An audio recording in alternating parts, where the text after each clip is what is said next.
But saving money is not a growing money. ശരിക്കും നമ്മളോട് എല്ലാവരും പറയുന്ന ഒരു കാര്യമാണ് പണം സേവ് ചെയ്യണം എന്നുള്ളത്. നമ്മൾ പണം സേവ് ചെയ്യുമ്പോൾ സേവിങ്സ് അക്കൗണ്ടിൽ വെച്ചിട്ടാണ് സേവ് ചെയ്യുന്നതെന്നാണെങ്കിൽ 3 to 4% ആണ് നമുക്ക് കിട്ടുന്ന ആനുവൽ ഇൻട്രസ്റ്റ് റേറ്റ് എന്ന് പറയുന്നത്. നമ്മുടെ ഇൻഫ്ലേഷൻ റേറ്റ് എന്ന് പറയുന്നത് ഒരു 6 to 7% ആണ് നമ്മൾ ഇൻഫ്ലേഷൻ റേറ്റ് ആയിട്ട് വരുന്നത്. അപ്പം നമ്മളെ പണത്തിനെ നമ്മൾ തന്നെ ഇല്ലാതാക്കല്ലേ ചെയ്യുന്നത്?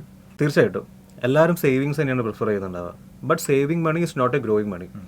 ഗ്രാജുവലി നമ്മൾ സേവ് ചെയ്ത മണീൻ്റെ വാല്യൂ ഓവർ ദി ഇയർ അത് കുറഞ്ഞുകൊണ്ടിരിക്കുകയാണ്. ഇത് ആളുകൾക്ക് ഇതിനെക്കുറിച്ച് ധാരണ ഇല്ലാത്തതുകൊണ്ടാണ്. ഇപ്പോൾ ഇൻവെസ്റ്റ്മെൻറ്റ്സിലേക്ക് പുതിയൊരാളാണ് അല്ലെങ്കിൽ വലിയ റിസ്ക് എടുക്കാൻ താല്പര്യമില്ലാത്ത ഒരാളാണ്.